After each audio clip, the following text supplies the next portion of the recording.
दुनिया भर में नए साल का जश्न मनाते लोग और गाजा में गिरती मिसाइलें, जमींदोज होते घर। एक तरफ वो लोग हैं जो गाजा में मलबे में बदलते लोगों के नरसंहार पर चुप हैं,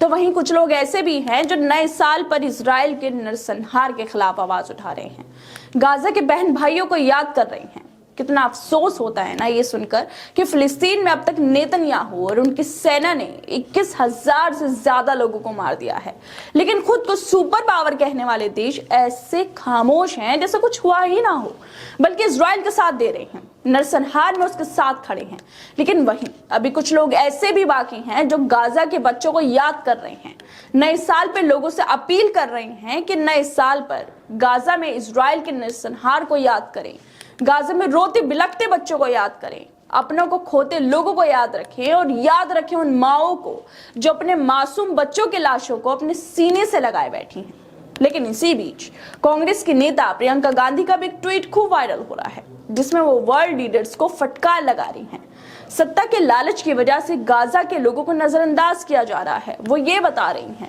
गाजा में इजराइल के नरसंहार की वजह से क्या हाल हो गया है। जहां एक तरफ लोग 2023 के खत्म होने और नया साल 2024 के शुरू होने को लेकर तैयारी कर रहे हैं, बम पटाखे फोड़ रही हैं, वहीं प्रियंका गांधी ट्वीट करते हुए लोगों को बता रही हैं कि एक तरफ जहां हमारे बच्चे जश्न मना रहे हैं, तो वहीं दूसरी तरफ गाजा में बच्चों की बेरहमी से हत्या की जा रही है। दुनिया के सो कॉल्ड नेता चुपचाप ये सब देख रहे हैं और सत्ता के लालच की वजह से बेफिक्र होकर आगे बढ़ते जा रहे हैं। लेकिन ऐसे लाखों लोग हैं जो गाजा में हो रही भयंकर हिंसा को खत्म करने की मांग करते हुए अपनी आवाज उठा रहे हैं, और बहादुर दिल वाले वो लोग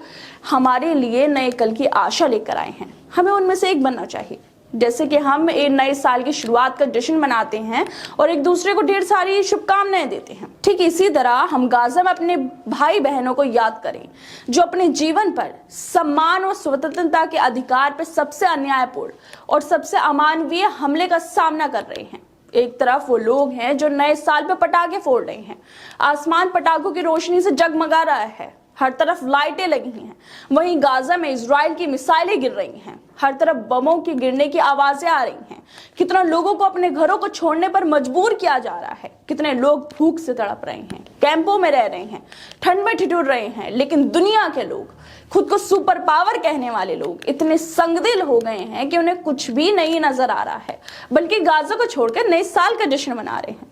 दोस्तों, ये देखकर बहुत अफसोस होता है कि जो लोग खुद को शांति दूत बताते हैं, सुपर पावर बताते हैं, वो लोग गाजा में हो रहे हमले को चुपचाप खड़े होकर खामोशी से देख रहे हैं, क्योंकि हो सकता है कि इस नरसंहार में उनका कोई फायदा हो, गाजा में मरते लोगों के पीछे उनका कोई फायदा हो। इसी वजह से सिर्फ वो लोग बड़े बड़े भाषण देने लगते हैं, बोलते हैं कि हम लोग गाजा में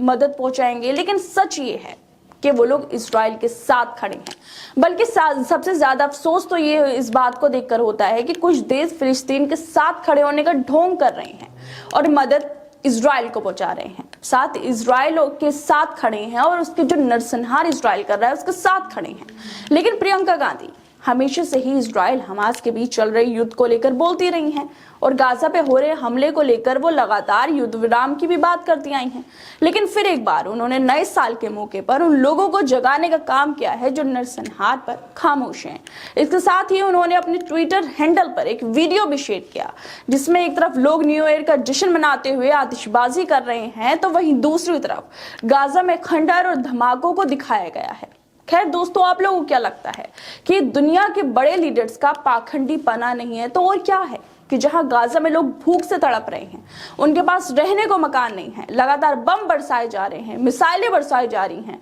और वहीं दूसरी तरफ यही गाजा में मरते लोगों को छोड़कर जश्न मना रहे हैं, खुशियां बांट रहे हैं। आप लोगों को क्या लगता है? अपनी राय हमें जरूर दें और बाकी तमाम खबरों को देखने के लिए जुड़े रहिए हमारे साथ।